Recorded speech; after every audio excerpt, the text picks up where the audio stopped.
Hey, welcome back. Today we're going to talk about an economic idea that's been dead for over 200 years, and yet somehow it's running the world's largest economy right now. I'm talking about mercantilism. And if that word makes you want to click away, stick with me for several minutes because once you see what it actually means, you're going to start spotting it absolutely everywhere. So, what even is mercantilism? Let's start simple. Mercantilism was the dominant economic doctrine in Europe roughly from the 1500s to the 1700s. It wasn't some elegant philosophical system cooked up by one genius in a library. It was more like a collection of practical rules that governments used to make their countries richer and more powerful. The core idea? A nation's wealth is measured by how much gold and silver it has. That's it. More gold equals more power, which means the whole game is about getting as much gold as possible and making sure as little of it as possible leaves your borders. And how do you do that? Simple. Sell more than you buy. Export a ton, import as little as possible. What we would call today a trade surplus. Sound familiar? It should. We'll get back to that. The big three tools of mercantilism. To make this work, mercantilist governments relied on three main tools. First, protectionism. Slap high tariffs on imported goods. Make foreign stuff expensive so people buy domestic products instead. Ban the export of raw materials so your own manufacturers get them cheaply. Then sell the finished goods abroad at a profit. Classic. Second, colonialism. This is where it gets dark. Colonies were basically the ultimate mercantilist hack. You grab a territory overseas, strip it of its raw materials at rock bottom prices, and then sell manufactured goods back to it. And you make the whole arrangement a monopoly so nobody else can trade with your colony. Britain did this masterfully with the Navigation Acts of 1651, which forced colonial trade to go exclusively through British ships. France did it in Canada and Louisiana. The Dutch cornered the spice trade. Everybody was at it. Here's the punchline though, and this is genuinely one of history's great ironies. The United States of America was born partly as a reaction against mercantilism. The 13 colonies revolted against Britain largely because they were on the receiving end of exactly this system. Britain used them as a captive market. So the next time someone frames Trump's tariffs as patriotic American tradition, it's worth remembering that America literally started as an anti-mercantilist revolution. Third, state intervention. The government doesn't just set the rules and step back. It actively manages the economy. It subsidizes industries it likes, creates monopolies for favored companies, controls prices, builds up the merchant navy. The state is basically a giant factory in service of national power. Spain, a cautionary tale. Now, here's where it gets really interesting because mercantilism didn't always work out the way people hoped. Take Spain. In the 16th and 17th centuries, Spain had access to absolutely staggering amounts of gold and silver from its colonies in Central and South America. Those famous galleons were crossing the Atlantic loaded with precious metals. By mercantilist logic, Spain should have become the richest, most powerful country in the world permanently. Instead, it eventually collapsed economically. Why? Because all that incoming gold meant Spain never had to develop its own industries. Why bother building better factories and more competitive products when you can just send a ship and come back with gold? Meanwhile, countries like England and the Netherlands, which had far less colonial gold, were forced to actually produce things, get better at it, compete, and innovate. The gold that flooded Spain also caused massive inflation, which made Spanish exports uncompetitive. It's a near-perfect example of what economists today call the resource curse. The lesson? Gold isn't wealth. Productive capacity is wealth.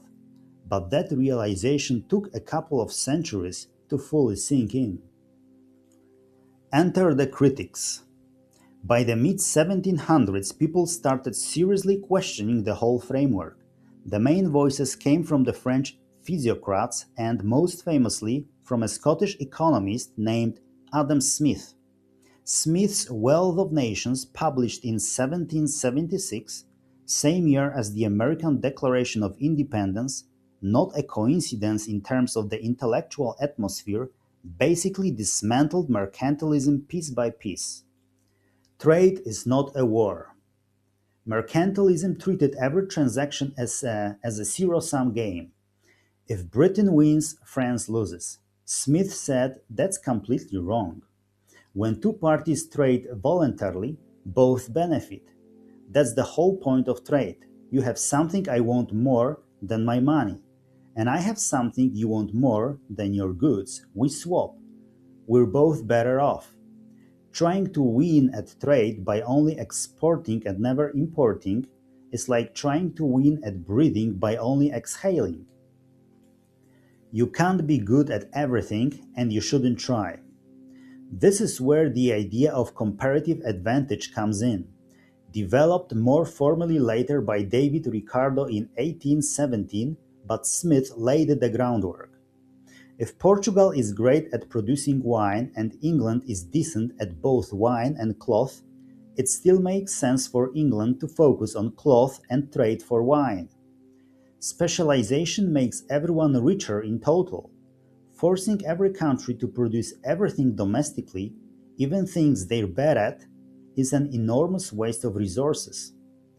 To put it in modern terms, yes, you could grow bananas in a heated greenhouse in Finland. Technically possible, but the cost would be absurd compared to just importing them from somewhere they grow naturally. Mercantilism would tell Finland to grow its own bananas for national self-sufficiency. Smith would say that's insane. Colonies were actually expensive. Smith made the uncomfortable argument that maintaining a colonial empire cost the mother country more than it earned in military spending, naval costs, and administration than it would have cost to simply trade freely with those territories. The whole colonial monopoly enriched a small group of merchants and hurt everyone else. Protectionism breeds corruption. When the state has the power to hand out trade monopolies and tariff exemptions, powerful interests will line up to get those favors. Governments and big businesses form cozy alliances that transfer wealth from ordinary consumers to privileged insiders. Smith called it out in the 1700s. It's still happening today. So why are we talking about this in 2025 or 2026? Because it's back. Donald Trump's economic worldview is essentially mercantilism with a MAGA hat.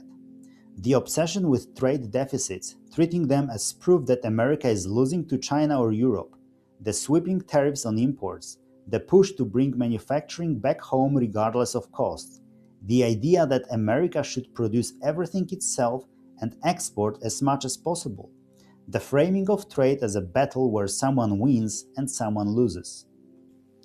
All of this is textbook mercantilism, not a modern innovation, a 400-year-old doctrine that mainstream economics had largely abandoned by the early 19th century.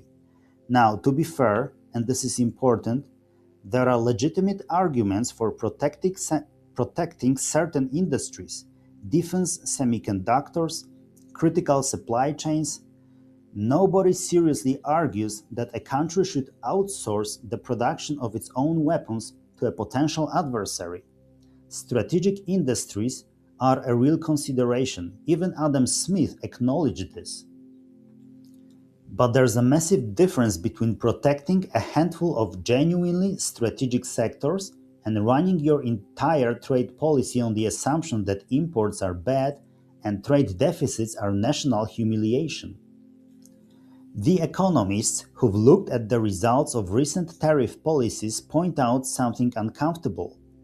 When Trump claimed new steel mills were being built across America because of tariffs on steel imports, fact checkers found that the number of new steel plants actually under construction was zero.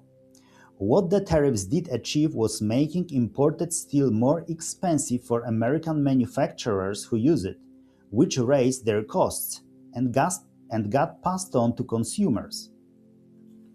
That's the fundamental problem with protectionism that Smith identified 250 years ago. It doesn't make the economy stronger overall. It transfers money from consumers and efficient industries to the protected sector, while reducing the total productivity of the economy. The bottom line. Mercantilism made a certain kind of sense in an era of gold coins, colonial empires, and zero-sum great power rivalries. It reflected how people thought economics worked before anyone had properly studied it. The tragedy, or maybe the dark comedy, is that we now have 250 years of economic theory and historical evidence showing why it doesn't work as advertised. We've seen the data from countries that opened up and grew, and from countries that stayed closed and stagnated. The debate among economists isn't really whether free trade creates more total wealth. It pretty clearly does. The debate is about how to manage the distributional effects, who gains, who loses, and how fast. What mercantilism offers instead is a simple, emotionally satisfying story. Our stuff, our jobs, our gold, our country. It's a story about national power, not individual prosperity. And as the original mercantilist thinkers were pretty upfront about, those two things are not always the same. If you want to go deeper on this, Adam Smith's Wealth of Nations is still worth reading. Book 4 is basically one long takedown of mercantilism, and it holds up surprisingly well. Okay, thanks for watching and see you in the next video.